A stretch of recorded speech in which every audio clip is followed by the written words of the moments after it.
Suatu kali saya nginjili seorang ibu agama seberang. Dan pemuja berhala, jimat-jimat, keris-keris, batu-batu. Nah, dia punya anak yang fanatik, radikal, garis keras.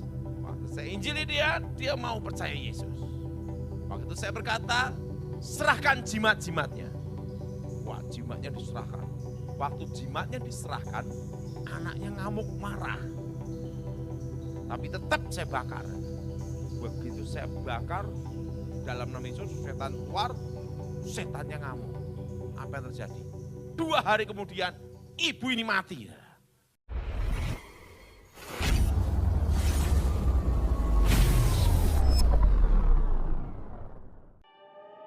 Shalom sahabat KP yang diberkati Tuhan. Ada yang unik nih, pelayanan hambanya Evangelis Daud Tony. Kuasa Tuhan bekerja secara dahsyat, yang mati bangkit dan kuasa jahat atau iblis dipermalukan. Seperti apa kisah lengkapnya? Mari kita dengarkan langsung. Semoga memberkati.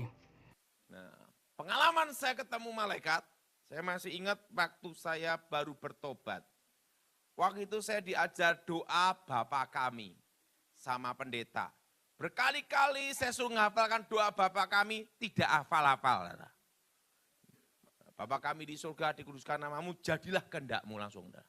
Nah, bolak-balik tidak hafal-hafal. Akhirnya pendeta ngomong sama saya, tanya sama pendeta, ada enggak doa singkat, padat, jelas, cespleng? Saya enggak mau pusing-pusing. Karena apa? Berkali-kali doa Bapa kami lupa terus. Pendeta yang ngomong ini, udahlah kalau gitu kamu belajar doa gini aja. Darah Yesus sucikan tubuh jiwa rohku, malaikat Tuhan menjagaku. Apa saudara? Nah, itu pertama kali saya belajar doa. Apa yang terjadi? Suatu kali saya nginjili seorang ibu agama seberang. Ibu ini kepercayaannya, anak-anaknya itu percaya agama seberang, dan ibu ini punya agama namanya Pancasila.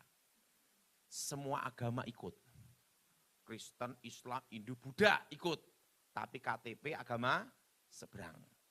Nah, dan pemuja berhala, jimat-jimat, keris-keris, batu-batu.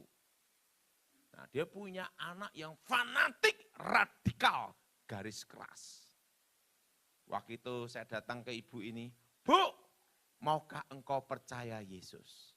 Waktu saya berkata, maukah engkau percaya Yesus? Dia percaya, semua aku percaya. Bingung enggak? Dari semua dia percaya. Batu aja percaya, apalagi Yesus dia. Semua percaya. Nah, saya injili dia. KTP agama seberang, tetapi agama kepercayaan Pancasila semua ikut. Waktu saya injili dia mau percaya Yesus. Waktu itu saya berkata, serahkan jimat-jimatnya. Wah, jimatnya diserahkan. Waktu jimatnya diserahkan, anaknya ngamuk marah. Tapi tetap saya bakar. Begitu saya bakar, dalam nama Yesus, setan keluar, setannya ngamuk. Apa yang terjadi? 2 hari kemudian, ibu ini mati. Wah, saya dipanggil datang untuk tanggung jawab. Saya dalam hati, baru belajar doa, sekali doa, mati. Saya yakin, saya baca dalam Injil, membangkitkan orang mati, kuasa. Saya doa untuk ibu ini. Tapi ingat, matinya belum lama loh, baru aja. Ya belum lama sekali, karena itu kebetulan sama rumah saya enggak jauh. Saya doa, dalam nama Yesus, bangkit. Segala roh maut, roh setan, roh terkutuk, roh gelap, keluar dari Yesus. Bangkit dalam nama Yesus. Dengan yakin dan iman. Saya buka mata, tetap mati.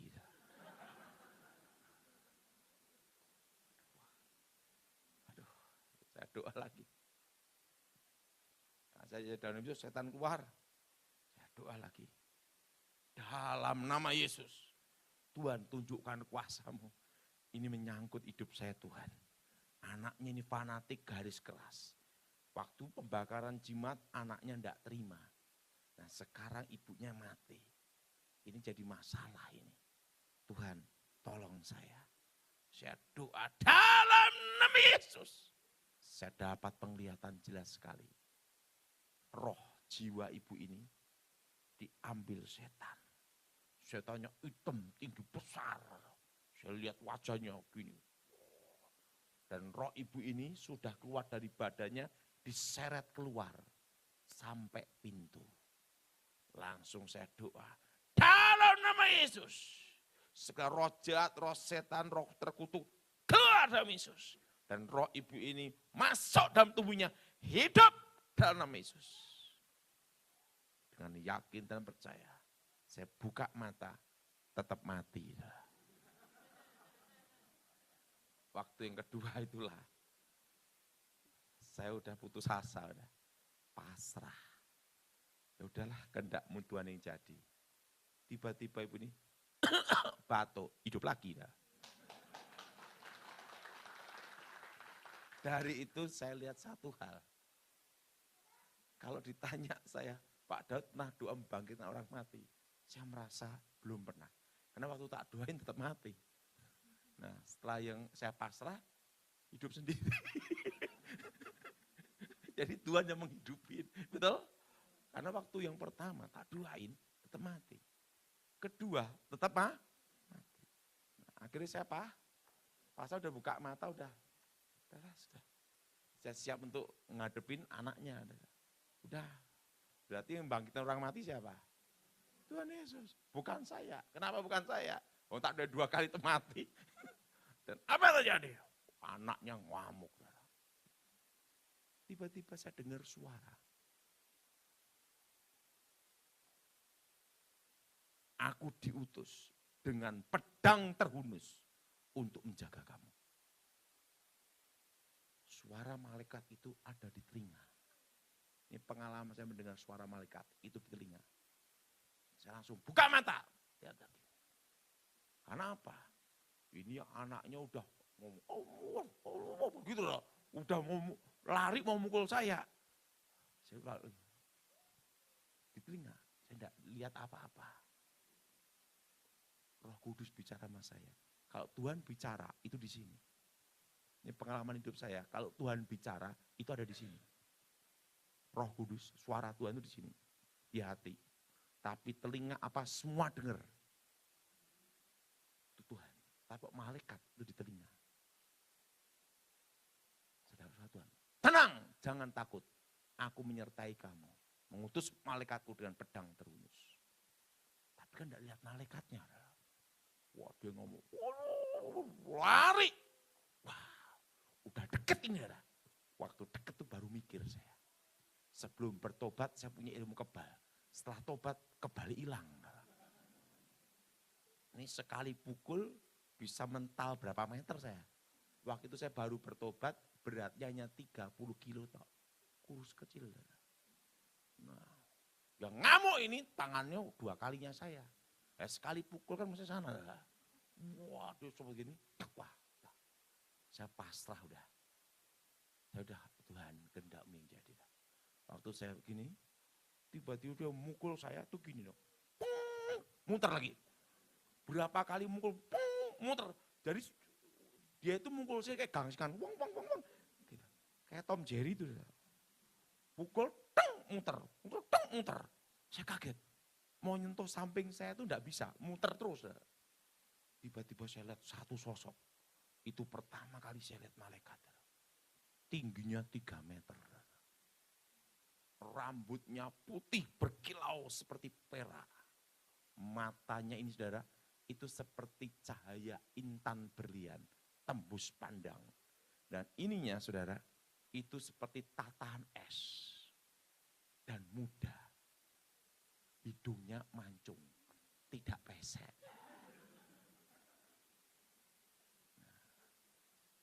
Tingginya 3 meter, model ininya. Jadi kayak tatahan es itu, tembus pandang. Bajunya putih. Bajunya bukan seperti gini nih, jubah. Jubahnya putih berkilauan dan tidak ada jahitan. Jadi tidak ada jahitannya. Dan ininya saudara, itu pakai kasut. Dan malaikat itu menginjakkan kaki di tanah. Dia gini, memandang gini nih. Saya melihat saya gini nih, saya lihat sendiri. Nah, kalau sepatu kita maksimal itu kulit sapi merek Hermes, betul? Betul? Betul? Ibu-ibu tahu Hermes kan? Tahu enggak? Kasutnya malaikat itu modelnya seperti ini. Seret, seret, seret, seret, seret, seret begini. Terbuat dari emas murni. Tapi berkilauan, terang sekali. Kuning mengkilap. Bayangin, kasutnya aja emas, saudara kulit sapi. Kasutnya itu emas. Saya lihat sendiri. Begitu saya lihat itu saudara, baru saya tahu malaikat itu ada. Kenapa? Saya lihat sendiri. Dia memukul muter-muter, tidak bisa kena. Dan waktu itu saudara, saya pulang. Ibu ini saya suruh percaya Yesus. Dia tidak boleh dibaptis karena anak-anaknya ngamuk semua adalah. Tapi ibu ini setiap hari tak suruh doa, doanya singkat. Tuhan Yesus selamatkan saya. Darah Yesus sucikan saya. Terima kasih Tuhan Yesus. Doa itu terus. Berapa puluh tahun kemudian, ibu ini pas dandan benges gini. Di kaca, dek, meninggal dalam posisi dandan gini. Dan waktu meninggal, dia tersenyum gini. Dan ibu ini meninggal usia 80 lebih. Dan masih sehat, masih naik bis, jalan-jalan di mana-mana. Meninggalnya pun dengan baik, tanpa sakit, dandan gini. Jadi waktu disemayamkan, itu kan bingung, minta ini, ya terserah agama kamu aja, agama anaknya. Jadi di model dipocong itu adalah, tapi dia modelnya gini. Jadi model pocong tersenyum.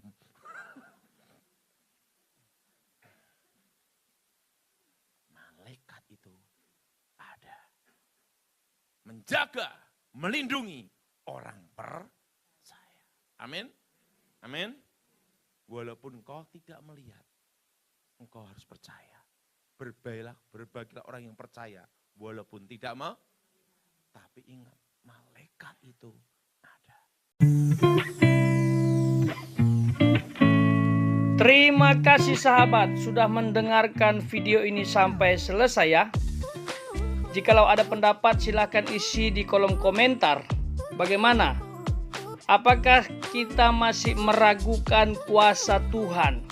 Tuhan itu hebat, Tuhan itu dahsyat, bisa memakai siapapun. Jika Tuhan memakai kita, Tuhan akan nyatakan kuasanya melalui pelayanan kita. Siapapun sahabat, yang sakit bisa sembuh, yang kena kuasa gelap bisa iblis dihancurkan dalam setiap orang. Dan bahkan orang mati bisa bangkit. Murid-murid Kristus pun yang tercatat dalam kitab Injil, dalam surat-surat, ada yang dipakai Tuhan. Bisa orang yang didoakan itu bangkit dari kematian. Seperti Petrus, seperti Paulus. Dan ini merupakan sebagian kecil sebenarnya karya Allah yang spektakuler. Dan kita harus percaya. Dan mujizat itu nyata. Oleh sebab itu, berserahlah kepada Tuhan, andalkan Dia. Dia akan memberkati dan menyertai kita dengan segala kelimpahannya.